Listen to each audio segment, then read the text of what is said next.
আমাদের পশ্চিমবঙ্গে এখনো হিন্দু জনসংখ্যার যদি আমরা বলি 70%, তাদের সকলের লজ্জা এবং একটা প্রশাসনের যে এরকম ভূমিকা হতে পারে সেটা নিয়েও আমরা খুব লজ্জিত। শুভেন্দু অধিকারীকে এই বছরে 4 বার সাসপেন্ড করা হলো। তার কারণ কণ্ঠরুদ্ধ করার যে পরিকল্পনা, যে প্রচেষ্টা, সেটা একদম সরকারের সম্পূর্ণভাবে আছে। তো সেখানেও দেখেছিলাম তার দলের মধ্যে যে 2-1 লোকের শুভবুদ্ধি হয়েছিল, তারা রাস্তায় নেমেছিল, তাদেরকে হুমকি দেওয়া হয়েছে, তাদেরকে দল থেকে সাসপেন্ড করার ভয় দেখানো হয়েছে।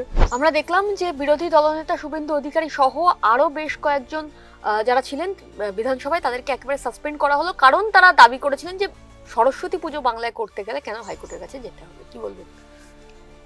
পশ্চিমবঙ্গে যে সরকারটা চলছে 2011 সাল থেকে, সেটা মৌলবাদের সরকার।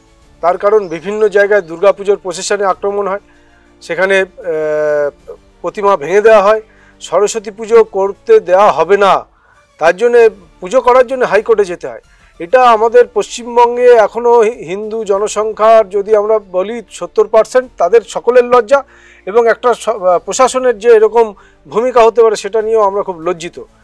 কিন্তু সেই বিষয়টা নিয়ে বিধানসভায় আলোচনা করতে যেয়ে আজকে বিরোধী দলনেতাকে সাসপেন্ড হতে হলো। এবং শুধু তাই নয়, যারা ওয়েলে নামেনি, চেয়ারে বসেছিল, এরকমও আরও 3 জন এমএলএকে আমাদের সাসপেন্ড করা হয়েছে।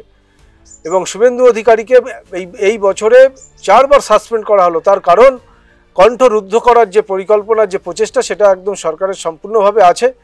যে হিন্দুদের হয়ে কথা বললেই তার উপরে খাড়া নেমে আসতে হবে, অন্যায়ের বিরুদ্ধে প্রতিবাদ করলেই তাকে সাসপেন্ড হতে হবে, শোকজ খেতে হবে।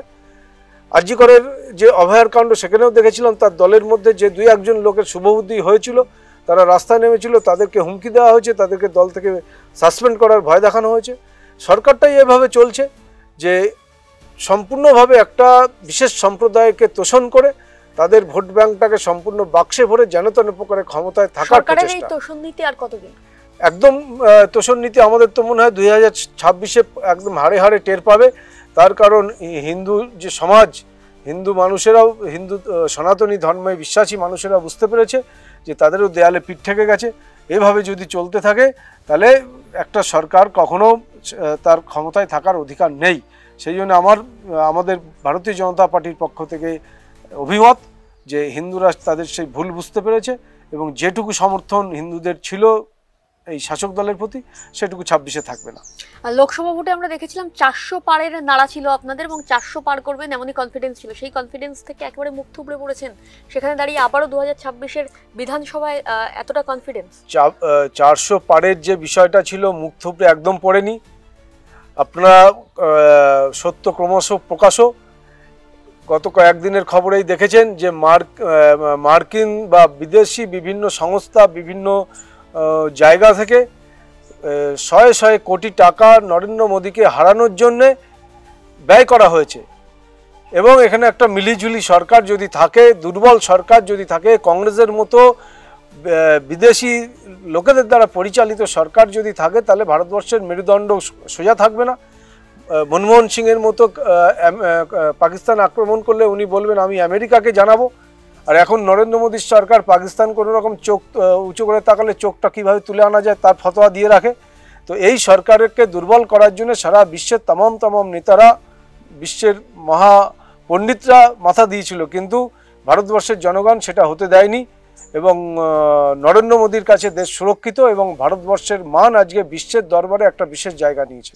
আচ্ছা, আমরা যেটা জানি যে আরএসএস এর যে সদস্য সংখ্যা, সেই সদস্য সংখ্যা একেবারে সিপিএম কে ছাড়িয়ে গিয়েছে।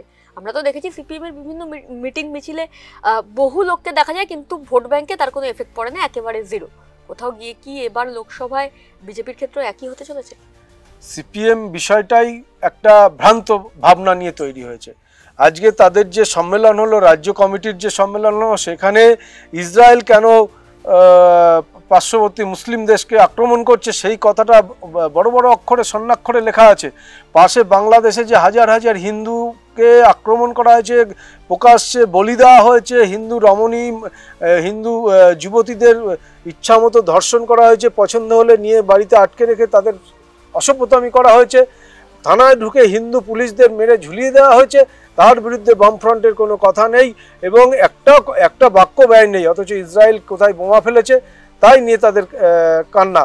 সেই জন্য এই দলটা বিশ্ব থেকে মুছে গেছে এবং অবলুপ্ত প্রাণী রূপে এরা ঘোষণা শিগগিরই হবে। পশ্চিমবঙ্গ থেকে মুছে গেছে এবং ভোট 2-3% এসে ঠেকেছে, আগামী লোকসভায় সেটুকু থাকবে বলে মনে হয় না। তাহলে কি এবারে 26-এর যে লোকসভা ইলেকশন, সেই ইলেকশনে আপনাদের মূল অস্ত্র হিন্দুত্ববাদ?